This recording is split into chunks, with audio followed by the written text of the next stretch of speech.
Assalamualaikum warahmatullahi wabarakatuh. Saya Rita Tri Abdillah Putri dari Prodi D4 Keperawatan Anestesiologi Universitas Aisyah Yogyakarta.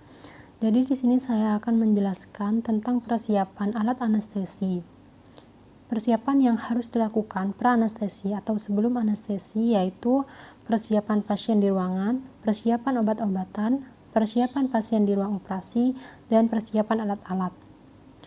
Nah, di sini akan membahas mengenai persiapan alat anestesi yang biasanya disingkat dengan kata stage, di mana S yaitu scope, T yaitu tube, A yaitu airway, T yaitu tape, I yaitu introducer, C yaitu konektor, S yaitu suction.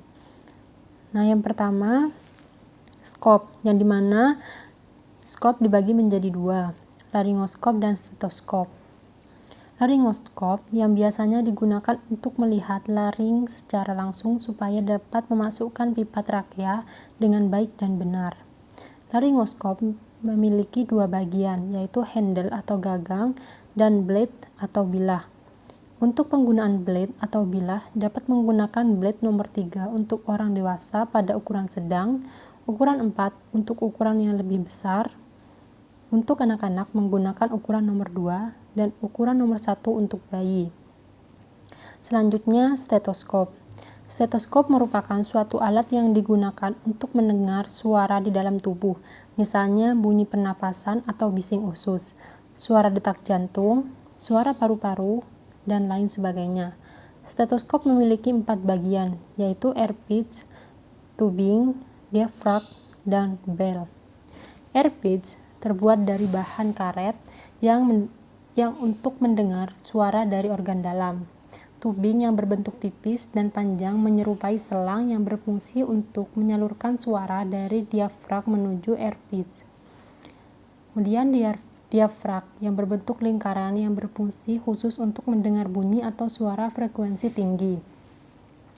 Bell yang berbentuk melingkar dapat menempel di belakang diafragma yang berfungsi untuk mendengar suara frekuensi rendah. Lalu tube. Tube dibagi menjadi dua, yaitu pipa endotrakeal dan laryngeal mass airway atau LMA. Pipa endotrakeal merupakan suatu alat yang digunakan untuk memasukkan pipa jalan nafas buatan ke dalam trakea melalui mulut untuk membebaskan jalan nafas dan memberi pernafasan mekanis dengan ventilator.